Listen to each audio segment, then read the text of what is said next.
Hi guys! Kamusta po ang lahat? And welcome back to my channel. Ngayon tayo? Samahan nyo ako guys tayo DIY ng hair coloring ng aking friend na si Bonnie. So guys, ito ang ating mga kailangan. Papakita ko sa inyo kung ano-ano ang ating mga kailangan sa pagkulay ng buhok. Ayan, ano lang to, DIY, sariling sikap.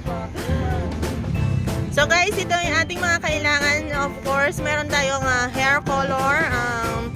Revlon pa to, di ba? Tapos meron tayong gloves para sa ating kamay para hindi tayo makoloran ng colors. Meron tayong mga suklay dito. Itong hair ano ba itong tawag dito? Hair cap para talagang sumipsip yung kulay sa buhok.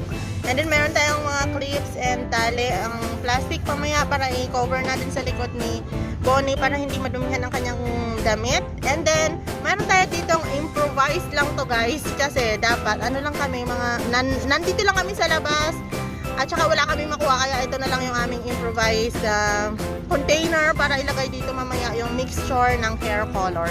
So let's open this guys. Actually open na nga. Tapos ito yung mga nasa inside niya. Cream color developer.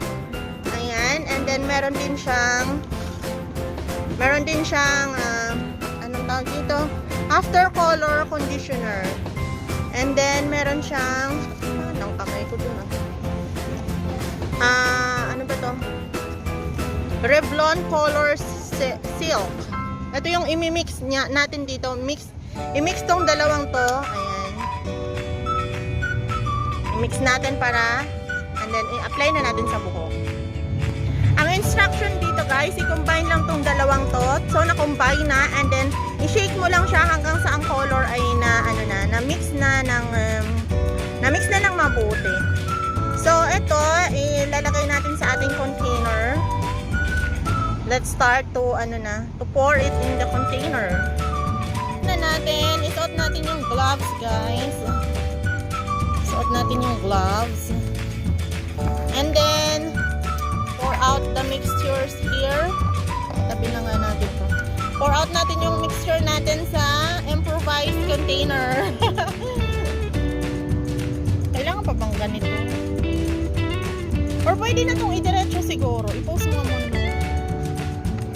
Guys, dapat kung nasa bahay kayo, i-cut nyo lang yung tip niya, tapos ilagay nyo. Pero kasi nandito kami sa labas, so wala na kaming gunting. Ilalagay lang namin open. Open na lang namin, and then pour out to the container. Let's see. Ay, ang ganda niya. Very concentrated po siya, kaya maganda to. Ito yung color niya. Actually, ano tong color na binili mo, Day? Light brown. Light brown.